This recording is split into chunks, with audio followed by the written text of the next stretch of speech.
Hi, viewers. This is Upesh Jain, founder and host of the Exec Talk channel, here with Dilip Saraf, LinkedIn's top career coach. In this series, Discuss with Dilip, we talk about a variety of topics that will benefit you in your professional and personal life. The topic today is remote work and staying plugged in. Now, Dilip, we all are living in a post COVID world when almost everything came to a grinding halt and corporations survived as their employees worked from home. What that time period did to us or told us was that certain responsibilities can be accomplished from home while others could not. And now that we're in the post COVID world, vestiges of that lifestyle remain. Some employees still struggle with connecting to in office employees, while others have resigned to an at home lifestyle where they find it hard to come back to a commute and reporting into work. For employers, also, they have to deal with productivity aspects and retention of the employees. So, what are your observations of remote work and the pros and cons that it presents?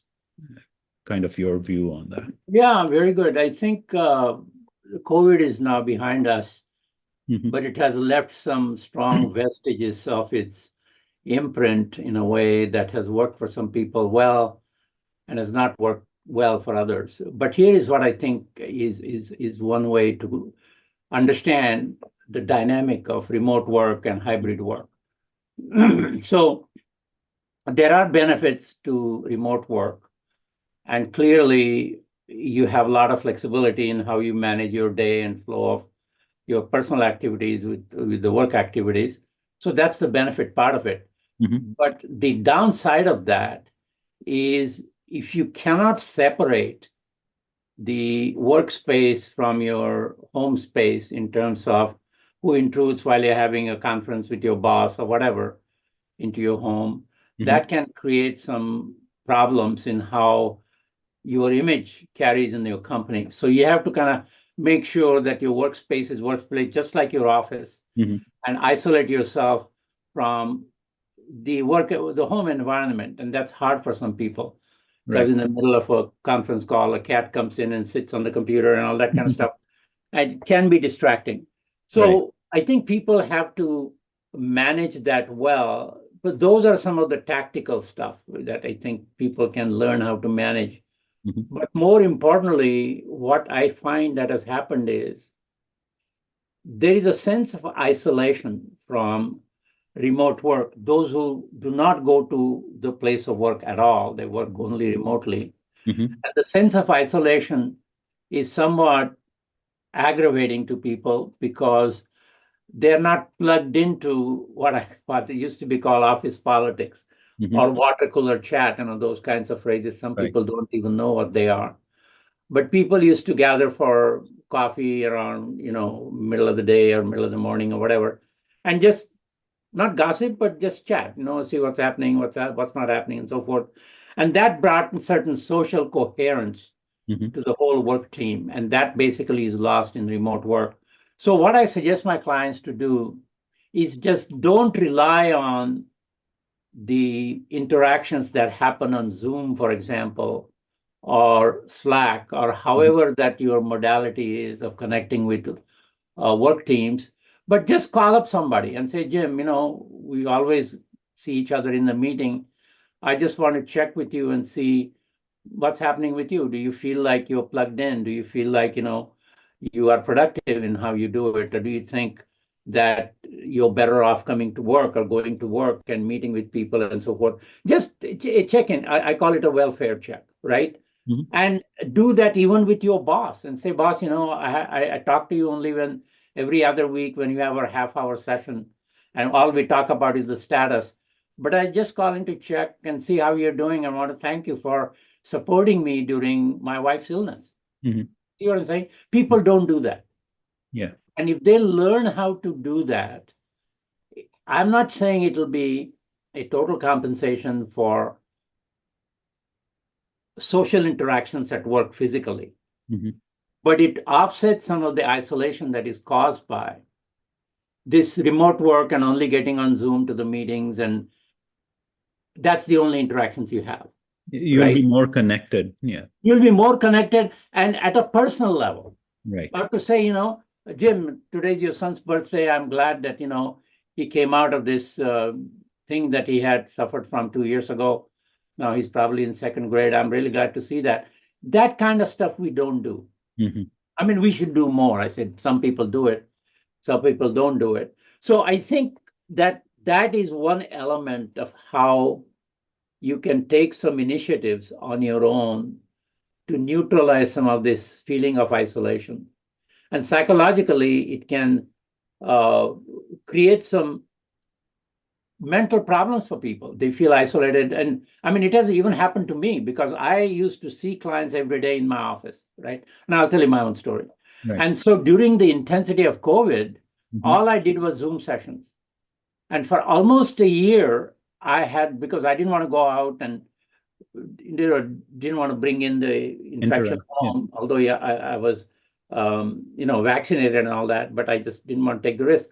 So at the end of the year, I felt like, gosh, I don't know how to interact with people. So I went to physically a conference wearing a mask and all of that. And I found myself somewhat ill prepared to interact with people. Mhm.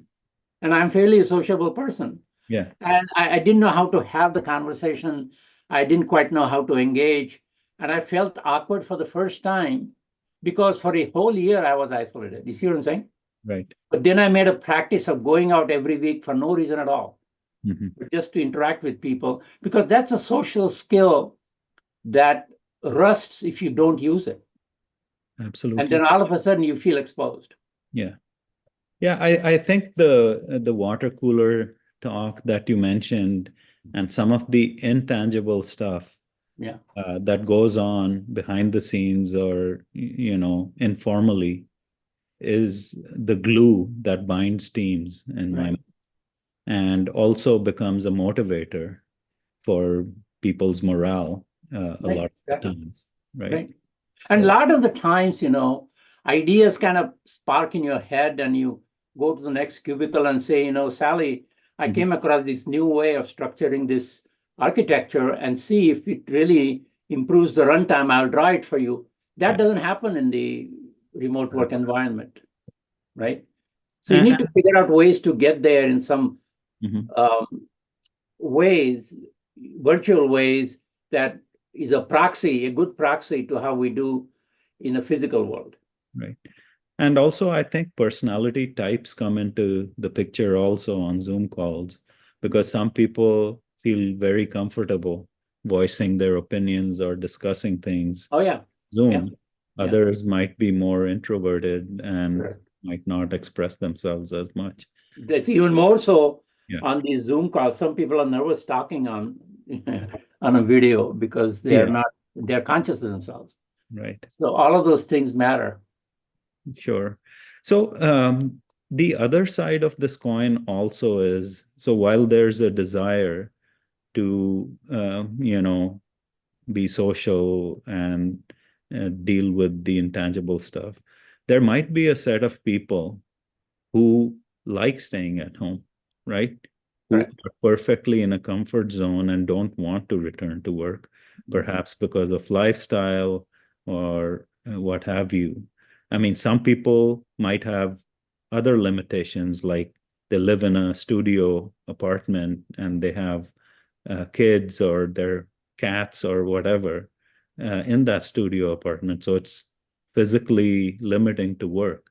But for other people, let's say they have a house, they have a good lifestyle, they might not want to uh, come back to work, they might not have the motivation, they're complacent. So uh, that is a bigger problem for employers as opposed to the employees, I guess. Yes. Any comments on that? I mean, Uh, I think I think it is twofold problem, right? mhm, Because there are some jobs that are done across the continental US. I mean, mhm, I just saw a ad for a VP level person that says, it's okay if you're in Silicon Valley, the job is in New York and you mhm, can work remotely, right? Right. One of my clients is in Colombia, Mm-hmm. and she's, Spanish speaking, but is fluent in English. And Mm-hmm. she does a job in New York. Her job is in New York, financial district, Yeah. right? So part of what you want to do is you want to be aware that the transactional interactions, which are Mm-hmm. work related, are only part of your obligation because you feel remote, you feel isolated. So you need to find ways to make your presence felt, Mm-hmm. even though you are 3,000, 6,000, 8,000 miles away. And the way that I tell my clients to do it is find ways outside of your work obligations to connect with important people, Mm-hmm. people that are influencing the Mm-hmm. ethos of the company, to stay in touch with them so that they know of your presence. Because sometimes not all work everybody gets involved in, right? I mean, sometimes you get involved with somebody once a month, sometimes even less so, depending, all depends on the needs. But if you stay in touch with some social excuse that, Jim, today's your birthday, I just thought about you. Here is the cake I baked for you. Mm-hmm. Virtually blow up the candle and we'll celebrate. I mean, that kind of stuff. Mm-hmm. And people remember that. So what I'm suggesting to you is from the employee side, they have to own that obligation so that all of a sudden, because they isolated themselves, they don't feel like, gosh, Mm-hmm. I've been terminated and I didn't even know it was coming. And that has happened to some people Right. So, because out of sight is out of mind. You see what I'm saying? correct. That's exactly what I was going to say. Yeah. So the onus is on the employee to make their presence felt. And if Right. they become complacent, uh, the inevitable could And happen. the thing that they absolutely do not do, and I tell everybody, and even then they are shy to do it. I said, just call your boss and say, boss, you've been so understanding of my need to remote work and how supportive you have been that it has made me more productive, more loyal to the company, and I do more work than I ever did before. So I want to thank you for it. Yeah. Just make this 3-minute phone call and see the difference it makes. Mm-hmm. Nobody does that Yeah. because they don't see. Here's the thing, right? They don't think that their boss has the same problem they do, right? So they Right. assume the boss should take care of them. Mm. But it's okay to take care of your boss as well. Yep. And it's a very easy thing to do. And that's how you get out of that out of mind thing.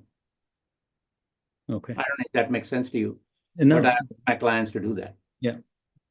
So, just another aspect of this topic is a lot of companies these days are promoting hybrid work. So you Right. come into work 2 days a week, 3 days a week, 4 days a week. It varies, but typically 3 days a week.